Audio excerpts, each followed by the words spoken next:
Trauer, Schmerz, bedrückende Gefühle, psychische Krankheiten. Ich finde, es ist so unheimlich wichtig, offen darüber reden zu können, ohne dass es klein geredet wird, ohne dass man dafür verurteilt wird und ohne dass es zum Tabu gemacht wird. Dass das mittlerweile immer mehr Menschen, besonders auf Social Media, tun und Bewusstsein dafür schaffen, ist zum Beispiel schon mal ein guter Schritt dorthin.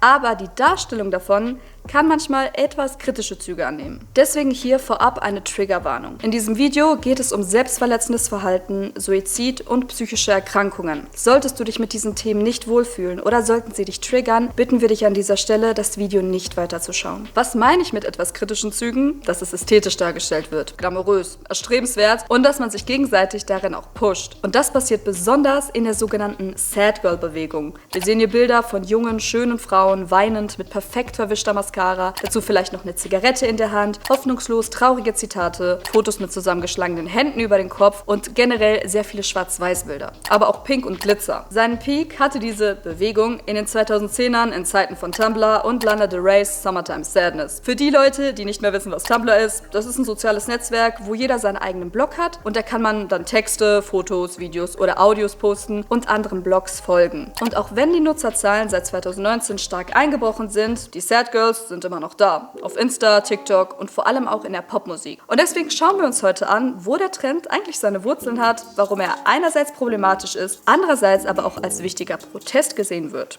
Let's go!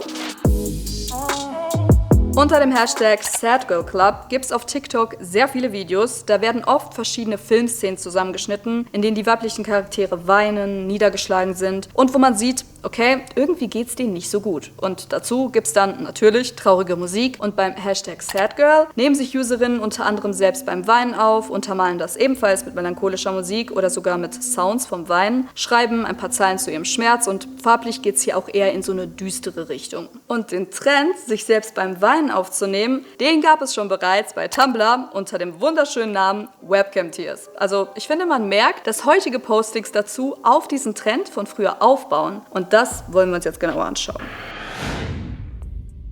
Egal ob Insta, TikTok oder Tumblr, das Problem mit dem Ganzen ist, dass es mit dieser Ästhetik einhergeht, die einem Traurigkeit und Depressionen als eine Art Lifestyle verkaufen will. Am stärksten ist das aber auf Tumblr der Fall. Es ist teilweise sehr inszeniert. Wir sehen meistens wunderschöne weiße und junge Frauen, die sich in sehr ästhetischer Weise ihrer Trauer hingeben. Dabei können das Fotos sein, die die Userin selbst gemacht haben, oder sie nehmen passende Bilder von Filmszenen oder von Models. Selbst Disney ist dabei. In Unterwäsche am Rauchen, in die Ferne schauend und alles sitzt einfach. Und es sieht ganz schön perfekt und schön aus, doch trotzdem düster und melancholisch. Aber surprise, das wird psychischen Erkrankungen nicht gerecht. Dadurch entstehen sehr starke Stigmata und Depressionen sehen nicht nur so aus, sie können auch so aussehen. Dazu hat Valera schon in ihrer Folge zum Selbstdiagnosetrend auf TikTok mit Professorin Dr. Maren Urner gesprochen und dazu hatte sie das gesagt. Die größte Gefahr von der Darstellung von psychischen Krankheiten in sozialen Medien und Medien generell besteht darin, dass es häufig eine Dramatisierung gibt und eine Vereinfachung, die einfach der Komplexität nicht gerecht wird. Was meine ich damit? Dass halt ganz viel in Schubladen geschoben wird und so der Klassiker natürlich, ne? Weil wie bilden wir eine Depression ab? Jemand sitzt mit vorgehaltenen Händen in einer Zimmerecke und weint und es regnet vielleicht irgendwie so an der Scheibe herunter und das ist dann das Bild, was wir von Depressionen bekommen. Depressionen und Panikattacken sind nicht glamourös. Mehrere Tage antriebslos und wie gelähmt im Bett zu liegen, ist nicht ästhetisch. Und mir ist noch nie in meinem Leben die Mascara beim Weinen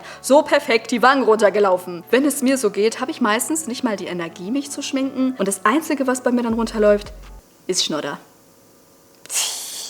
Aber das ist nicht pretty genug für die Sad Girl Aesthetic, also beim Hashtag Pretty When You Cry kann ich dann, glaube ich, nicht mithalten. Das Ding ist hier, ähnlich wie beim That Girl Trend, wo es wiederum um Selbstoptimierung geht, etwas wird wunderschön und perfekt inszeniert, man sieht es und fragt sich, warum sieht das bei mir nicht auch so aus? Ganz einfach, weil es unrealistisch ist. Diese Tragik und Schönheit von Trauer sehe ich heute auch noch super oft in Filmen und Serien. Allein diese Szene von Euphoria, wo Cassie perfekt gestylt vor einem wunderschönen Blumenhintergrund weint, ist so eine krasse Szene. Oder in I, Tonya, wo sie versucht, ihre Trauer zu unterdrücken und sich währenddessen schminkt. Die Art, wie hier mit Emotionen gespielt wird und sie im wahrsten Sinne des Wortes versucht, ihre Gefühle zu überschminken, ist so ein Beispiel für diese Tragik. Und das bedient auch sehr den Sad-Girl-Stereotyp, dass andere Leute einen sowieso nicht verstehen, also versteckt man es vor anderen. Die Bestätigung findet man dann nur in der eigenen Community durch Likes und Kommentare wie Same. Und auf Tumblr auch durch andere Sad-Girl-Blogs. Diese Quote-Posts wie berauscht vom Wahnsinn, ich bin verliebt in meine Trauer, erzeugen auch das Gefühl,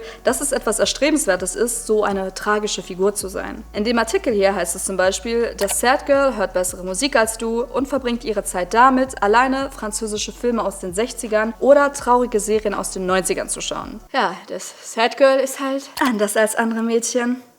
Wow. Was wir hier also auch sehen, dass man sich dadurch besonders fühlt. Das Gefährliche dabei, das Ganze kann auch genauso gut super schnell zu Selbsthass übergehen. Und das ist ziemlich kritisch, weil dann auch Selbstmordfantasien geteilt werden, Essstörungen werden verherrlicht und es werden auch Tipps gegeben, wie man sich selbst am besten verletzt. Es gibt explizite Bilder von verletzten Armen, Narben, Schmerztabletten und Maßbändern mit Wagen und dem Schriftzug Ich hasse meinen Körper. Wir haben also eine Community von jungen Mädchen, die sich gegenseitig in riskanten Diäten, Selbstmordplänen und Selbstverletzungen unterstützen. Eine Bloggerin, die genau solche Inhalte gepostet hat, wurde zu der Zeit von BuzzFeed interviewt und hat gesagt, dass es ihr hilft, weil es ihr zeigt, dass sie nicht allein ist und nicht die Einzige ist, die struggelt. Aber eben auch, dass ihr Feed sehr triggernd sein kann, wenn ihr Posts zu Selbstverletzungen angezeigt werden. Und ich kann auf jeden Fall verstehen, dass das Gefühl, nicht die Einzige zu sein, helfen kann. Aber da es sich hier nicht um einen hilfreichen Austausch handelt, sondern um die Verherrlichung psychischer Probleme, ist es eben super gefährlich. Bei Instagram kommt da deswegen zum Beispiel, wenn man den Hashtag SadGirl eingibt, eine Benachrichtigung, dass Beiträge zu Sad Girls verborgen werden, um die Community vor diesen Inhalten zu schützen. Wenn man aber auf Ergebnisse trotzdem anzeigen geht, dann kann man es halt sehen. Aber allein die Tatsache, dass es da so eine Warnung gibt, zeigt ja,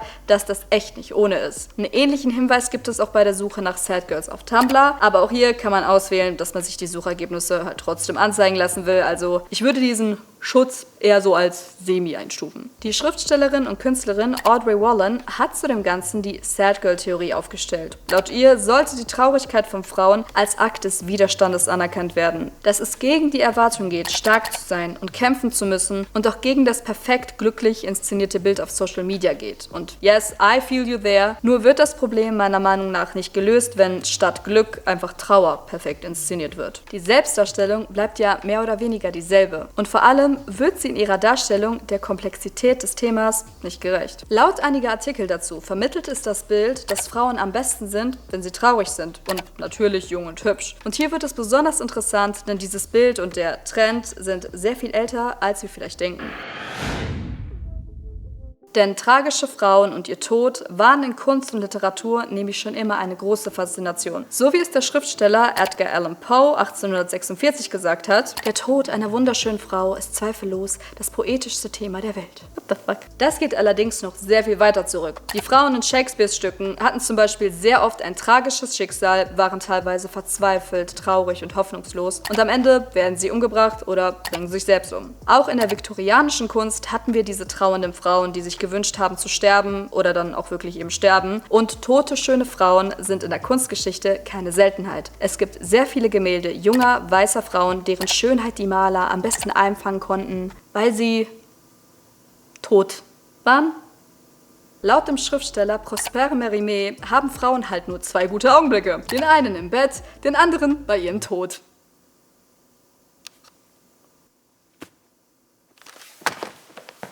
Warum Menschen so obsessed sind mit toten Frauen, das hat sich die Kultur- und Literaturwissenschaftlerin Elisabeth Brompfen in ihrem Buch Nur über ihre Leiche mal genauer angeschaut. Sie sagt, dass einerseits der Tod damit beschönigt wird, indem er in der Gestalt einer schönen jungen Frau daherkommt. Andererseits hat es laut ihr auch was mit kultureller Rache zu tun, nämlich an Eva, die im Christentum mit dem Sündenfall gleichgesetzt wird. Aber was hier noch viel wichtiger ist zu erwähnen, ist das, was Brenna Mulhall in ihrem Aufsatz Die Romantisierung des toten weiblichen Körpers in viktorianischer und Gegenwartskultur schreibt. Nämlich, dass diese toten oder sterbenden Frauen als passive Objekte ohne Stimme dargestellt werden. Dadurch, dass sie nicht widersprechen, repräsentieren sie laut ihr die ideale viktorianische Frau.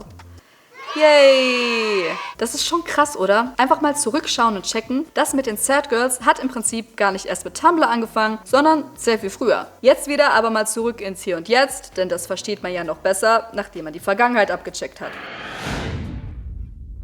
Denn Sad Girls spielen in der Musikszene eine verdammt wichtige Rolle. Das Genre für ihre Musik wird auch als Sad Girl Pop bezeichnet. Als Pionierin für das 2010er Tumblr Sad Girl gilt Lana Del Rey. Mit ihrem Album Born to Die hat sie ein ganz bestimmtes Bild bedient. Mit dunkler Stimme und melancholischen Liedern.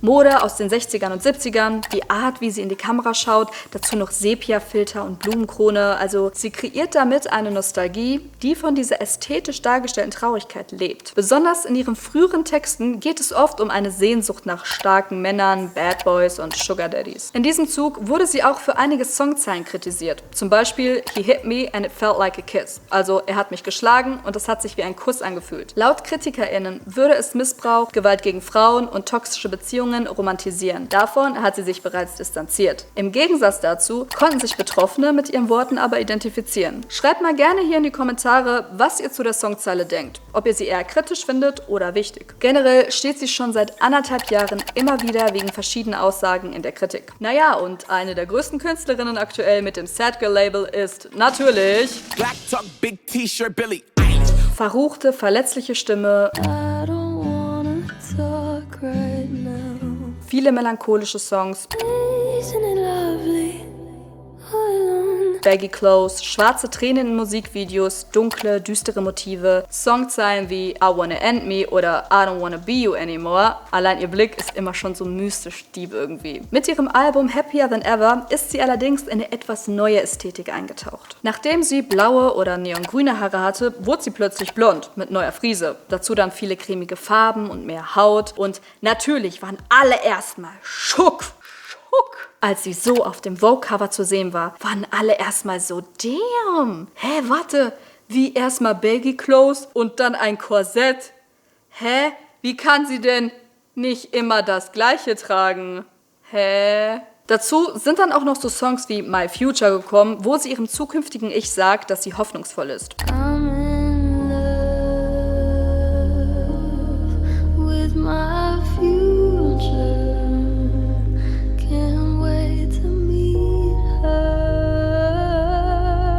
Oder so selbstbewusste Diss-Tracks wie Lost Cause, wo sie glücklich mit anderen Mädels im Raum tanzt. Und ich finde, dass das auch so ein bisschen ihre eigene psychische Verfassung, über die sie ja schon öfter offen gesprochen hat, widerspiegelt. Natürlich sind immer noch, wie bei Lana Del Rey auch, Teile von ihrem alten Stil und Image da und das ist auch völlig in Ordnung, aber sie hat sich halt weiterentwickelt und tut es immer noch. Und ich finde hier so schon zu beobachten, dass dieser Wandel in ihrem Image und ihrer Musik so gut funktioniert hat, weil oft kann es für Künstlerinnen schwer sein, das Sad Girl Image loszuwerden. In einem Artikel vom Magazin Girls Life heißt es dazu, das Problem mit dem Sad Girl Label ist, dass es seine Künstlerinnen in einem Zustand ständiger Trauer gefangen hält und keinen Raum lässt, besser zu werden, Hilfe zu suchen oder weiterzumachen. Die Sängerin Marina hat zum Beispiel verraten, dass sie das Gefühl hatte, immer traurige und düstere Songs machen zu müssen, um relevant zu bleiben. Oder auch Lorde hat das in ihrer Entwicklung zu spüren bekommen. Wenn ein erster Song so gut ankommt, wenn du so jung bist, denkst du, Gott, was ist, wenn ich mich entwickle? Und was ist, wenn sie nicht mögen, zu wem ich mich entwickle? Was, wenn sie wollen, dass ich wieder ein Embryo werde? Say fetus. Gerade auch für junge Frauen, die sich vom Sad Girl Trend beeinflussen lassen und psychische Krankheiten und toxische Beziehungen deswegen als cool ansehen, finde ich es super wichtig, dass sie eine Weiterentwicklung ihrer Vorbilder mitbeobachten können. Was allerdings im Girls Life Magazine Artikel auch angesprochen wird, ist, dass es sehr auffällig ist, dass wir im Genre Sad Girl Pop so gut wie nur weiße Künstlerinnen sehen. Und dass das Sad Girl ein sehr veraltetes Ideal von Zerbrechlichkeit und der Jungfrau in Nöten in einem neu verpackten, glänzenden Modell ist. Wenn wir dabei im Kopf behalten, dass das ja alles mit der Obsession mit weißen, tragischen Frauenfiguren angefangen hat, lässt sich eine gewisse Verbindung erkennen. Diese TikTokerin stellt das hier zum Beispiel in Frage. Warum bist du nur dann als Sad Girl desirable, wenn du schön und meistens weiß bist? Ich glaube, es täte uns allen besser, wenn der offene Umgang mit traurigen Gefühlen nicht nur denen zugesprochen wird, die gesellschaftlichen Normen entsprechen. Den Grund dafür, warum wir bei Sad Girl Postings oder im Sad Girl Pop keine schwarzen Frauen sehen, hat der YouTuber Bamba Salad in diesem Video hier erklärt. Because the sad girl label is not only tied to the aesthetics of glamorized sadness, but also aesthetics in general. So blackness, poorness, fatness, or any other thing society sees as unappealing are things you won't find in the sad girl subgenre. Und ein Riesenthema ist auch, wenn man das Ganze mal aufs männliche Geschlecht bezieht. Das wäre vielleicht auch mal ein Thema für ein eigenes Video. Schreibt mal in die Kommentare, ob ihr Bock darauf hättet. So Leute, mir ist nochmal ganz wichtig zu betonen, über Trauer reden ist wichtig, über psychische Probleme reden ist wichtig und das auch in Kunst und Literatur zu verarbeiten. Ich liebe traurige Filme, tragische Romane und die Musik von Billie Eilish und Lana Del Rey. Für mich finden sich in dieser Melancholie auch eine gewisse Ruhe und Schönheit wieder und das genieße ich manchmal sehr. Nur finde ich es auch wichtig, wenn man diese Dinge in irgendeiner Form, sei es durch Postings auf Social Media, Songs, Filme, Bücher oder so, konsumiert, darauf zu achten, was es mit einem macht. Tut es mir gut? Oder verstärkt es meine Probleme? Sorgt es dafür, dass ich noch tiefer in ein Loch falle, wenn es mir gerade schon schlecht geht? Ich will auch versuchen, immer wieder die Darstellung und Narrative rund um psychische Erkrankungen zu hinterfragen. Denn da gibt es leider noch einige Stereotype, vieles wird auch nicht ernst genommen und wie wir gesehen haben, kann das für Betroffene ja sogar richtig gefährlich werden. Wenn wir kritisieren, wie glückliche Momente auf Social Media inszeniert werden, dann sollten wir nicht vergessen, dass das auch in andere Richtungen gehen kann. Das Bild gebrochener Menschen wird häufig noch sehr stark romantisiert, besonders auch, wenn es um KünstlerInnen, MusikerInnen und generell kreative Menschen geht. Wenn man nur an den Club 27 denkt, der bedeutende MusikerInnen wie Amy Winehouse oder Kurt Cobain sammelt, die meistens tragischerweise im Alter von 27 Jahren gestorben sind, oder wie aber häufig das Narrativ bedient wird, dass immer nur im größten Schmerz die besten Werke entstehen. Der Autorin Ronja von Rönne, die selber auch unter Depressionen leidet, geht das zum Beispiel richtig auf die Nerven. Sie erklärt hier bei Deep und Deutlich, dass ihre Depression keine musische Begabung ist. Ich habe dieses Buch, auch wenn es um Depression geht, nicht wegen der Depression geschrieben, sondern trotz der Depression. Es gibt kein, oh, ich bin so sad, ich schreibe meine traurigen Gedanken auf und dann whoopsie Bestseller, sondern es gibt morgens Aufwachen und denken, ich will aus dem Fenster springen und stattdessen ein Buch schreiben. Und das ist die Realität davon. Nichts daran ist romantisch und ich hätte nichts davon gebraucht. In einem Artikel der Zeit schreibt sie noch zu dem Thema, dass es selbstverständlich KünstlerInnen gibt, die ihre Depressionen und traurigen Gefühle künstlerisch verarbeitet haben, aber dass es für jede von ihnen Tausende gibt, die daran zugrunde gegangen sind, bevor sie überhaupt Kunst daraus machen konnten. Sie erklärt auch, wie ihre Depression sie im Alltag ihrer schöpferischen Arbeit behindert. Das hat Deadlines verschoben, es hat mich unzuverlässig gemacht. Es hat dafür gesorgt, dass ich das Pensum, was ich für mich hatte, nicht einhalten konnte, dass Sachen zu spät kommen oder schlechter waren. Ey, und ich weiß nicht, wie es euch geht, Leute, aber für mich hat sie es damit sowas von auf den Punkt gebracht. Schreibt gerne mal, was so eure liebsten tragischen Werke sind, egal ob in der Musik, Literatur, Kunst oder sonst wo. I wanna know. Hier kommt ihr zum Video, wo ich darüber spreche, warum wir uns gerne emotional belastende Serien wie Euphoria anschauen. Und hier rede ich über den That Girl Trend. Danke, dass ihr wieder eingeschaltet habt, Leute. Die Glocke und der Abo-Button brauchen eure Liebe, genauso wie wir. Wir sehen uns nächste Woche wieder. Guten Abend und gute Nacht.